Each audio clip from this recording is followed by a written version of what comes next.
కొత్త మెరుపులతో మీ జెమిని. సుందరి సోమవారం నుండి శనివారం వరకు రాత్రి 8 గంటలకు.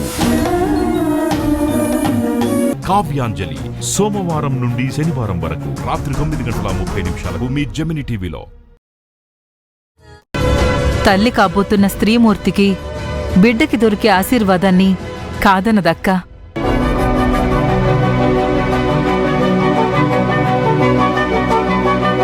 పద్మావతికి కూడా సీమంతం ఇష్టమే అనుకుంటా. నిజమే పిన్ని, అందరం కలిసి ఆ ఫంక్షన్ని గ్రాండ్గా జరిపిద్దాం.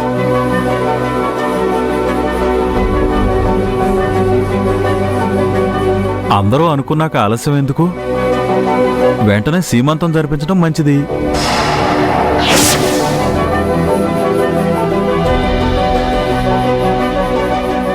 శ్రీమంతం చేస్తే సిస్టర్ చాలా హ్యాపీగా ఫీల్ అవుతారు.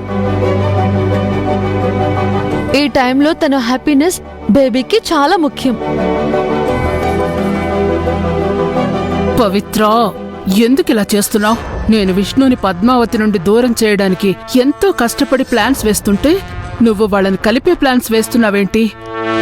సరే, ఎల్లుండే శ్రీమంతం జరిపిద్దాం. చాలా గ్రాండ్గా జరిపిద్దాం.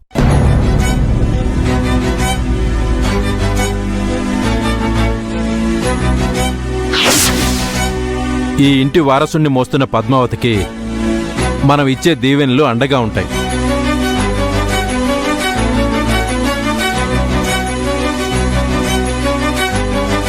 కాని పద్మావతికి మనసేం బాలేదు కదా.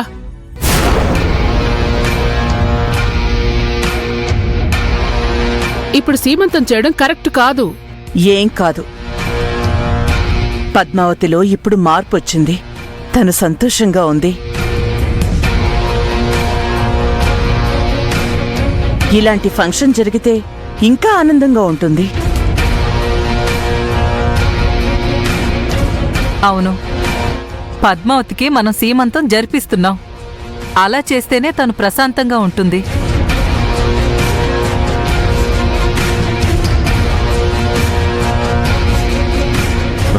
అవునమ్మా, కడుపుతో ఉన్నప్పుడు అచ్చటా ముచ్చటా జరగాలి. అప్పుడే బిడ్డ ఆరోగ్యంగా పుడుతుంది.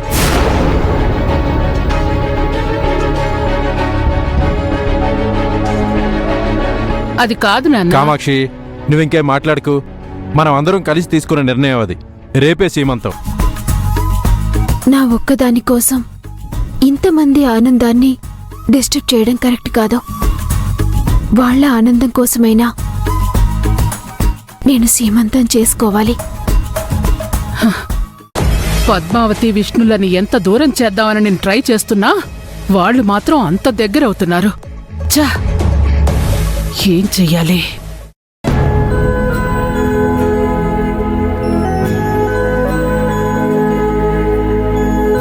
సిస్టర్ తన ప్రెగ్నెంట్ అన్న విషయాన్ని దాయాలనుకున్నా కుదరలేదు. రేపు నా పరిస్థితి అంతే.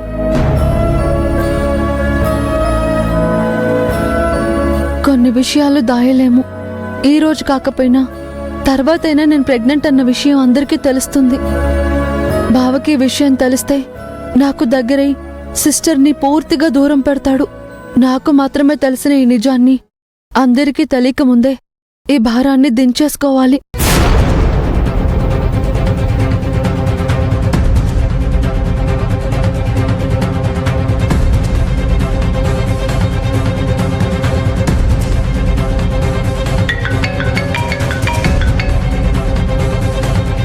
Hello hello doctor. చెప్పండి పవిత్ర. డాక్టర్, నేను కన్సీవ్ అయ్యాను. Okay, congrats. మీరు క్లినిక్ వస్తే ఐల్ టేక్ కేర్. మేడం, నాకప్పుడే పిల్లలొద్దు, అందుకే కాల్ చేస్తున్నాను. అవన్నీ ముందు చూసుకోవాలమ్మా. మీ మాటల్ని బట్టి చూస్తుంటే మీరు బాగా చదువుకున్నవారని అర్థమవుతుంది. ఇంత నిర్లక్ష్యంగా ఎలా ఉన్నారు? సారీ డాక్టర్, కానీ నా ప్రెగ్నెన్సీని తీయించుకోవాలనుకుంటున్నాను. ప్రాణాలు పోయడం మా పనమ్మా, తీయడం కాదు. నేను అబార్షన్ చేయలేను. Doctor please. మాతృత్వం ఒక వరం. పిల్లల యొక్క గొప్పతనం సంతానం లేని వాళ్ళకి తెలుస్తుంది. డాక్టర్గా నా సలహా ఏంటంటే అబార్షన్ చేయించుకోవడం కరెక్ట్ కాదు. డాక్టర్,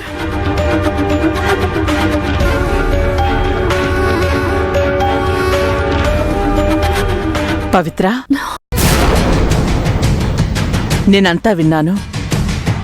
నువ్వు ప్రెగ్నెంట్ అన్న విషయం నాకు అర్థమయ్యింది.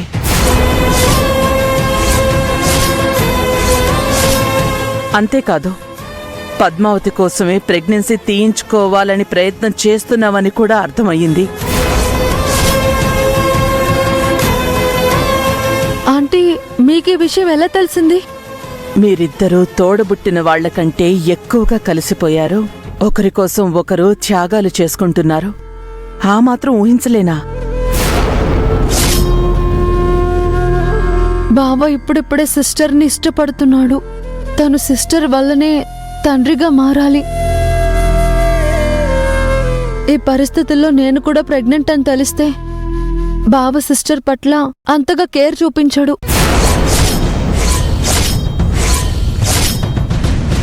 కథ మళ్ళీ మొదటికొస్తుంది. నా బిడ్డ సంతోషం కోసం నువ్వింత పెద్ద సంతోషాన్ని దూరం చేసుకుంటున్నావా? నీ త్యాగం చాలా గొప్పది తల్లి.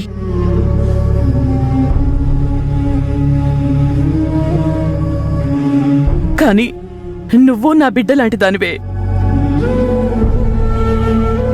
తల్లిగా నువ్వు చేస్తున్న పనిని నేను సమర్థించలేను.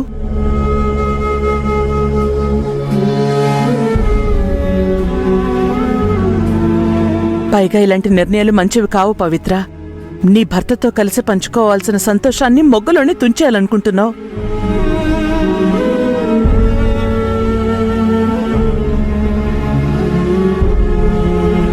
పద్మావతి తల్లి కాబోతున్నట్టు విష్ణుబాబుకి ముందు తెలీదు. అందుకు తను ఇప్పటికీ బాధపడుతున్నాడు.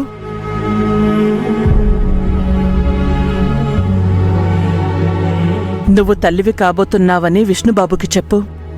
అంతేగాని ఇలాంటి పిచ్చి ప్రయత్నాలు చెయ్యొద్దు.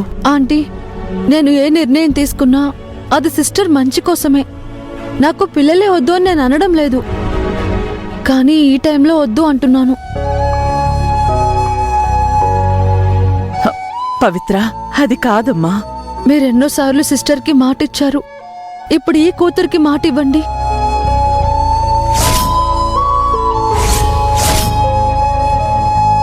ఈ రహస్యం మన మధ్యనే ఉండాలి.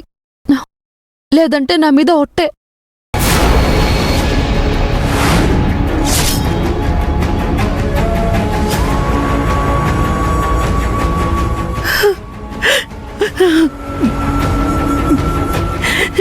ఇలా మాట తీసుకుని మీరిద్దరూ నా నోటికి తాళం వేస్తున్నారు.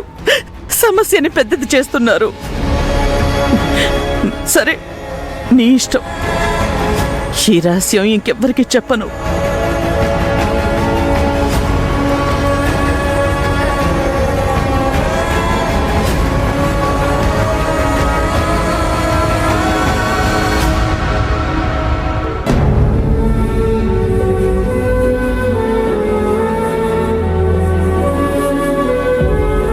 పవిత్ర, ఇదిగోనమ్మా నువ్వు అడిగినట్టు బొప్పాయి తెచ్చాను.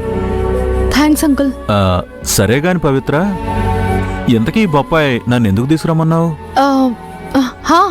ఇది మొహానికి రాసుకుంటే మంచి గ్లో వస్తుందని సోషల్ మీడియాలో చూశాను అంకుల్. అలాగా? ఆ మొక్క ముందే చెబితే ఇంకో 10 కాయలు తెచ్చేవాడిని కదా. నేను కూడా నా ముఖానికి రాసుకుని ఏ షారుఖ్ ఖానో సల్మాన్ ఖానో అయ్యేవాణ్ణి. అంకుల్, ఇది కేవలం ఆడవాళ్ళకి మాత్రమే పనిచేస్తుంది. మగవాళ్ళ మీద పనిచేయదు. ఓహో, అక్క దెబ్బకి నా గ్లామర్ అంతా పోయిందని ఇది రాసుకుంటే గ్లో వస్తుందని ఆశపడ్డాను. అయినా ఒకసారి టెస్ట్ చేస్తే బాగుంటుందేమో. వద్దంకుల్, మీకు వేరే బ్యూటీ టిప్ చెప్తాను. ఏం మోయా, ఏదో టెస్ట్ అంటున్నావు? పవిత్ర స్పెషల్గా బొప్పాయికాయ తీసుకురమ్మంటే తెచ్చానలుడు.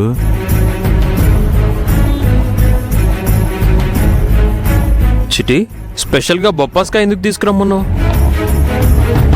ఈ లవంగా మావయ్య అనవసరంగా ఇరికించాడే. అనవసరంగా ఈయనకి పని చెప్పాను. ఏంటి ఏం మాట్లాడడం లేదు? అది ఆ విషయం నేను చెప్తాను అల్లుడు. ఈ బొప్పాయికాయ తినడానికి కాదు, మరి ఫేస్ గ్లో కోసం పవిత్ర తెప్పించింది.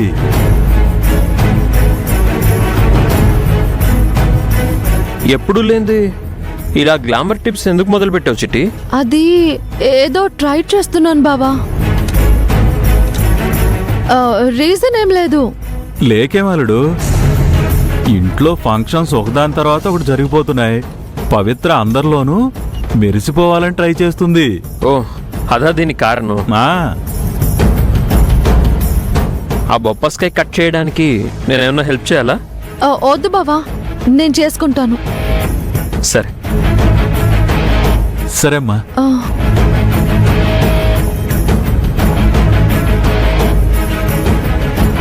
నన్ను క్షమించు బావా. నీకు తెలియకుండా నేను ఒక పెద్ద రహస్యాన్ని మోస్తున్నాను. మన బిడ్డ నా కడుపులో ఉంది, కానీ నీకు చెప్పకుండానే మన బిడ్డని దూరం చేస్తున్నాను. నన్ను క్షమించు. నేను చేస్తున్నది మహాపాపం, కానీ సిస్టర్ లాంటి ఒక మంచి మనిషి కోసం మన బిడ్డని త్యాగం చేస్తున్నాను.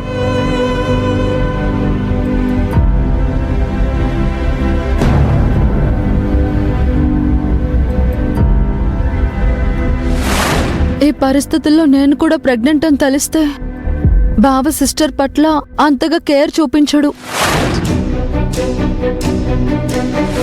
పైగా ఇలాంటి నిర్ణయాలు మంచివి కావు పవిత్ర. నీ భర్తతో కలిసి పంచుకోవాల్సిన సంతోషాన్ని మొగ్గలోనే తుంచేయాలనుకుంటున్నావు. పవిత్ర నా కోసం ఎంత త్యాగం చేస్తుంది.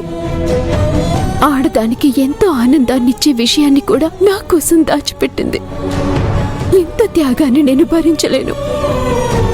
ఏదో ఒకటి చేసి పవిత్ర గర్భవతి అన్న విషయాన్ని అందరి ముందు తెలియజేయాలి. ఎలాగోలా సీనయ్యతో పాటు అందరూ ఆమెని ఆదరించేలా చేయాలి. పవిత్ర విషయంలో నేను మొదటి నుంచి తప్పే చేశాను.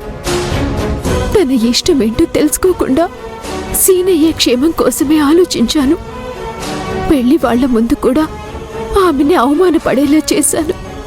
ఇంత చేసినా పవిత్ర నాకు క్యాన్సర్ అని తెలియగానే కుటుంబ క్షేమం కోసం సీనయ్యతో పెళ్లి కొప్పుకుంది.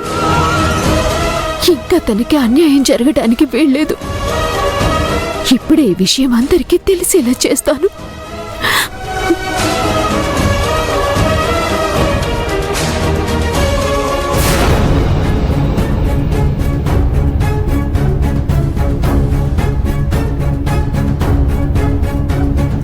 ప్రెగ్నెన్సీ రావటం ఒక వరం అని తెలుసు, కానీ ఈ వరం సిస్టర్ జీవితానికి శాపంగా మారుతుంది. ఉన్న కొద్ది రోజులు తనకి మనశ్శాంతి లేకుండా చేస్తుంది. జీవితంలో ఆనందంగా ఉండటం కోసం నేనిప్పుడు ఇది తినబోతున్నాను. నేను చేస్తున్న పని తప్పని నాకు తెలుసు, కానీ తప్పనిసరి పరిస్థితుల్లో చేస్తున్నాను. చిట్టి తల్లి, చెయ్యకూడని పని చేస్తున్నాను. నన్ను క్షమించు.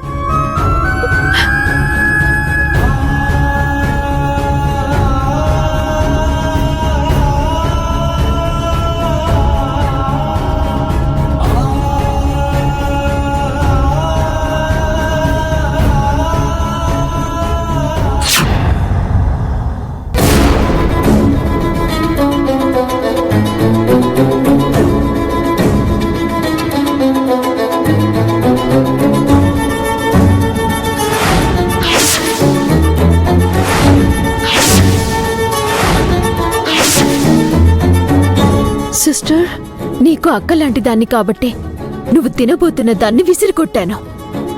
అదేం విషం కాదు సిస్టర్. కానీ అది నీ బిడ్డకి విషమే కదా.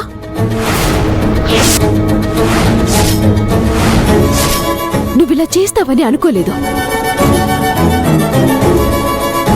నీ బిడ్డ మరణానికి నన్ను కారణం చేస్తావా? ప్రేమగా సిస్టర్ అని పిలిచింది ఇందుకేనా? నేను ప్రెగ్నెంట్ అన్న విషయం ఎలా తెలిసింది సిస్టర్? నేను ప్రేమించే వాళ్ళ గురించి అన్ని విషయాలు తెలుసుకోవడం నా బాధ్యత. రేపటి నా జీవితం ఏంటో నాకే తెలీదు. అలాంటి నా కోసం నీ బిడ్డని బలిపెడతావా? ఇంతేనా నువ్వు నన్ను అర్థం చేసుకుంది? సారీ సిస్టర్, కానీ నేను ప్రెగ్నెంట్ అన్న విషయం తెలిస్తే బావ నీకు దూరం అయిపోతాడు. అందుకే ఇలాంటి నిర్ణయం తీసుకున్నాను. నేను సీనయ్య బాధ్యతని నీకెప్పుడు అప్పగించాను పవిత్ర. మళ్ళీ సీనయ్యని నాకు దగ్గర చేయాలని చూడకు. నీడ వెలుతురులో ఉంటేనే వెంట వస్తుంది, చీకటిలో ఉంటే రాదు. నేనిప్పుడు చీకట్లో ఉన్నాను. సీనయ్య నా వెంట రాకూడదు. నువ్విప్పుడు ప్రెగ్నెంట్ కాబట్టి హ్యాపీగా ఉండాలి. ఇవే మాటలు నాకు ఇంట్లో వాళ్ళందరూ చెప్పారు. అవే మాటలు ఇప్పుడు నీకు వర్తిస్తాయి. నా గురించి ఆలోచించడం మానేసి నీ గురించి, నీ బిడ్డ గురించి ఆలోచించుకో. నిజానికి నాకు ఈ పరిస్థితుల్లో సీమంతం కూడా ఇష్టం లేదు. సీన ఇప్పుడు నీ గురించి మాత్రమే పట్టించుకోవాలి, నా గురించి కాదు. ఎందుకంటే నాది గమ్యం లేని ప్రయాణం పవిత్ర. ఇది నేను ఒంటరిగా చేయాలి. ఎవ్వరూ తోడు రాకూడని ప్రయాణం ఇది. నువ్వే సీనయ్యని బాగా చూసుకోవాలి. తనకి ఏ కష్టమూ కలగకూడదు. నా వల్ల సీనయ్య చాలా బాధలు పడ్డాడు. మళ్ళీ నా వల్లే తనకి ఇంకో కష్టం రాకూడదు. నేనెప్పటికైనా మీ అందరికీ దూరం కావాల్సిందే. నా పరిస్థితి నీకు తెలుసు కదా. సిస్టర్, అలా అనుకో, నాకు బాధగా ఉంటుంది. నువ్వే ఇంత బాధపడితే సీనయ్య ఎంత బాధపడతాడు? ఆరిపోయే దీపాన్ని చూసి జాలిపడుతూ కూర్చోకూడదు పవిత్ర. అది ఆరిపోయిన తర్వాత ఆ చీకట్లు మనల్ని కమ్మేయకుండా జాగ్రత్త పడాలి. రేపు నేను వెళ్ళిపోయినా సీనయ్య బతుకు చీకటి కాకుండా నువ్వే చూసుకోవాలి. నాకు నువ్వంటే ఎంతో ఇష్టం పవిత్ర. అందుకే నా సీనయ్య బాధ్యతను నీకిచ్చి నేను మనశ్శాంతిగా ఉన్నాను. సిస్టర్, నాదో కండిషన్.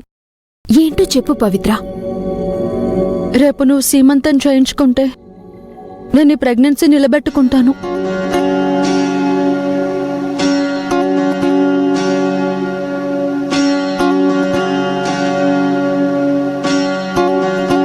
నాకు నీ సంతోషమే ముఖ్యం సిస్టర్. నీకు సీమంతం జరగాలి, అప్పుడే నేను ఆనందంగా ఉంటాను. నా కోసం నువ్వు సీమంతానికి ఒప్పుకో సిస్టర్. నీకోసం నేను నా బిడ్డని కాపాడుకుంటాను. సరే పవిత్ర, నువ్వు కోరుకున్నట్టే నేను సీమంతానికి ఒప్పుకుంటున్నాను. థ్యాంక్స్ సిస్టర్, నువ్వు చాలా మంచిదానివి. నేనేం అడిగినా కాదనవు. ధూమ్ధామ్గా నీ సీమంతం జరిపిస్తాం.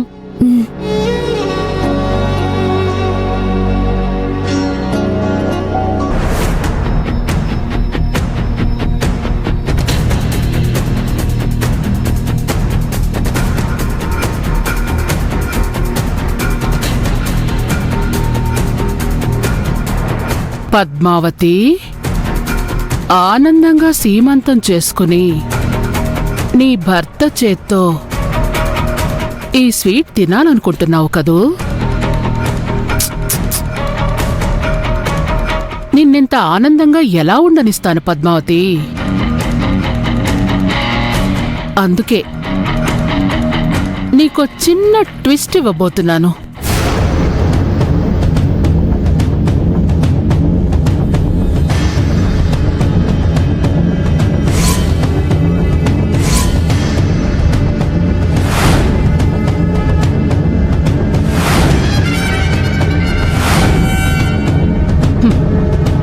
పద్మావతి, ఇదేంటో తెలుసా?